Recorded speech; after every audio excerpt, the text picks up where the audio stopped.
അങ്ങനെ രാവിലെയുള്ള എൻ്റെ ഉറക്കത്തിൻ്റെ കാര്യത്തിലൊരു തീരുമാനം. കാരണം ഇന്ന് തൊട്ട് ജേഡിക്കുട്ടൻ്റെ സ്കൂൾ തുറന്നേ. ഇത്രയും ദിവസം ഓൺലൈൻ ക്ലാസ് അല്ലായിരുന്നോ? അങ്ങനെ ഓൺലൈൻ ക്ലാസ്സിൻ്റെ കാര്യത്തിലും ഒരു തീരുമാനമായി. നന്നായി. ഞാനിങ്ങനെ പ്രാർത്ഥിച്ചുകൊണ്ടിരിക്കുമായിരുന്നു, എത്രയും പെട്ടെന്ന് സ്കൂളൊന്ന് ഓപ്പൺ ആയാൽ മതിയെന്ന്. എൻ്റെ പൊന്നു ദൈവമേ, വീട്ടിലിരുന്ന് കാണിക്കുന്ന കുരുത്തക്കേടുകൾക്ക് ഒരു അന്തവും കുന്തവും വേണ്ടേ അല്ലേ? അല്ല പിന്നെ നമ്മളിൽ ഒരാൾ വീട്ടിലിരിക്കും. ഇന്ന് ജഡുവിൻ്റെ ഫസ്റ്റ് ഡേ ആയിരുന്നുകൊണ്ട് തന്നെ ഞാൻ ഇച്ചിരി നേരത്തെ എഴുന്നേറ്റ്. അല്ലേ എനിക്കും വെപ്രാള് വന്നേ, രാവിലെ പണിയൊന്നും തീർന്നില്ലെങ്കിലോ എന്നൊരു ഇത് കുഞ്ഞിൻ്റെ സെക്കൻഡ് ബ്രേക്കിന് വേണ്ടിയിട്ടുള്ള ഫുഡാണ്. കുറച്ച് ക്യാഷും ലോട്ടസിൻ്റെ 2-3 ബിസ്ക്കറ്റും. പിന്നെ മെയിൻ ബ്രേക്ക്ഫാസ്റ്റ് ആയിട്ട് ഞാൻ കൊടുത്തു വിടുന്നത് ഈ ഒരു സാധനമാണ്. കാരണം ഞാൻ ഇന്നലെ കലക്കിയൊന്നും വെക്കാഞ്ഞത് കൊണ്ട് രാവിലെ അങ്ങനെ ഒന്നും ഉണ്ടാക്കാൻ സമയം കിട്ടിയില്ലേ. പിന്നെ ഞാൻ വിചാരിച്ചു എന്നാൽ ഇങ്ങനൊരു സാധനം ഉണ്ടാക്കിയേക്കെന്ന്. എന്താണെന്ന് മനസ്സിലായോ? നമ്മുടെ ഇലയടാ. ഇത് വിഷുവിന് സദ്യ ഉണ്ടാക്കണമെന്ന് പറഞ്ഞ് ചെസ്റ്റ് വാങ്ങിച്ചുകൊണ്ട് വന്ന ഇലയാണേ. വിഷുവൊക്കെ കഴിഞ്ഞ് ഇത്രയും ദിവസമായിട്ടാണ് എൻ്റെ കളറൊക്കെ പോയത്.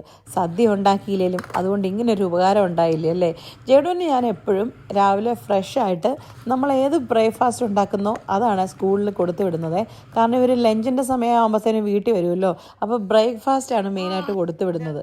ഇന്ന് ഇലയടാ, ചിലപ്പോൾ ദോശ, ചിലപ്പോൾ ഇഡലി, ചിലപ്പോൾ എന്താ പറയുന്നത് പൂരി, അല്ലെങ്കിൽ എന്താ പറയുന്നത് മസാല ദോശ, പാലപ്പം, ഇടിയപ്പം, അങ്ങനെ മെനു മാറിക്കൊണ്ടിരിക്കും കേട്ടോ. പുട്ട് മാത്രം കൊടുത്തു വിടത്തില്ലേ, കാരണം പുട്ട് ഭയങ്കര ഡ്രൈ ആവത്തില്ലേ. പക്ഷെ ഉപ്പുമാവൊക്കെ കൊടുത്തു വിടും കേട്ടോ. ഞാനിതുവരെ നൂഡിൽസോ അങ്ങനത്തെ സാധനങ്ങളൊന്നും കൊടുത്തു വിട്ടിട്ടില്ല കൊച്ചിന് കേട്ടോ. പിന്നെ ഈസി പീസി റെഡിമെയ്ഡ് സാധനങ്ങളും കൊടുത്തു വിട്ടിട്ടുണ്ട്. ഈ വർഷം തൊട്ട് ജേഡിക്കുട്ടൻ്റെ യൂണിഫോം ഡിഫറൻ്റ് ആണ്. നേരത്തെ ഒരു പർപ്പിൾ കളറിലുള്ളൊരു ചെക്ക് ടൈപ്പ് യൂണിഫോം അല്ലായിരുന്നു.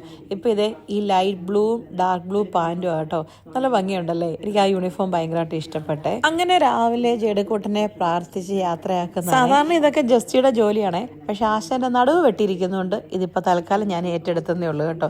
വെട്ടാൻ വേറൊന്നും ഇല്ലാത്തത് കൊണ്ട് പുള്ളി സ്വന്തം നടുവങ്ങ് വെട്ടി. എന്ത് ചെയ്യാ അല്ലേ?